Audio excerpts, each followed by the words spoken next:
It was much cheaper, and it had much better light. And you're all good-looking people, but you look better under the old light bulb than that horrible new light bulb, right? It cost you a fraction of the cost. Didn't last as long, but that's okay, but it cost you a fraction. I reinstituted and opened it up so they can sell both. They can sell the new one if you want it, and they can sell the old one. The old one's doing amazing business, amazing business. And you know, the new one is considered hazardous waste. When you lose it, you're supposed to take it down to a dump, a specified dump. How many people are going to do that with a light bulb? Hey, you know, we lost this light bulb. Let's travel 28 miles outside of the city to get rid of it. It's hazardous waste. So I put the old bulb back in, and you can use the new one. You can use anything. I guess it's competition. But I particularly like it because I don't look so orange. So it's very nice. Very nice. I don't like that look. Never liked it. But it's a tremendous thing, and it's having tremendous success. So they'll, scoff and say, oh, who cares about that? Very big stuff. You know, these are big things. A lot of people have come up, thank you, sir. They had sinks that didn't give water. They had showers that didn't give water, the whole thing. And it's been a great thing. It's been very popular. And we might as well tell you about it because people don't talk about it. But these are things that no other president would be doing, no other president, frankly, would be even thinking about. During 8 years of the last administration, America lost 10,000 factories and nearly 200,000 manufacturing jobs. Think of that.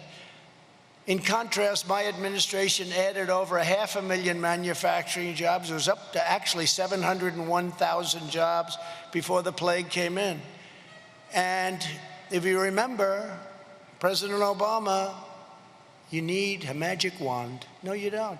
We need manufacturing jobs. He said you won't have any more manufacturing jobs. You need a magic wand. He was wrong about that also. My fifth promise to American workers is to bring back American jobs and factories using every tool at my disposal, including tariffs. I love properly put on tariffs because they bring unfair competitors from foreign countries to do whatever you want them to do. Countervailing duties and new trade deals based on the principle of fairness and reciprocity. And I'll be signing something very important. Watch over the next week. I think you'll be very proud of your president. I'm going to be signing something that's very important over the next probably week. And it'll have a tremendous impact on fairness and trade. As part of this commitment, earlier today I signed a proclamation that defends American industry by reimposing aluminum tariffs on Canada. Canada was taking advantage of us, as usual. And I signed it, and it imposes, because the aluminum business was being decimated by Canada, very unfair to our jobs and our great aluminum workers. 7 months ago, my administration agreed to lift those tariffs in return for a promise from the Canadian government that its aluminum industry would not flood our country with exports and kill all our aluminum jobs, which is exactly what they did. Canadian aluminum producers have broken that commitment, and the U.S. Trade Representative Robert Lighthizer has advised me that this step to reimpose tariffs is absolutely necessary to defend our aluminum industry.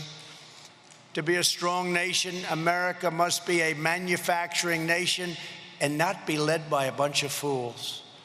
That means protecting our national industrial base. We have to protect our great companies and our great workers. My sixth and final promise today is to forever uphold the commitment I made from the beginning. I will always put American workers first, always. They'll always be put first.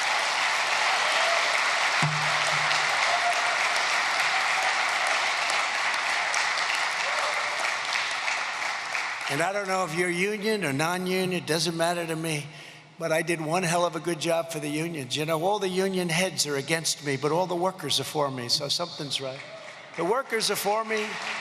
Usually the union heads, they're wined and dined in Washington pretty good by the Democrats. As part of this commitment, on Monday I signed an executive order to prevent government agencies like the Tennessee Valley Authority from replacing American workers with cheap foreign labor. There's a very big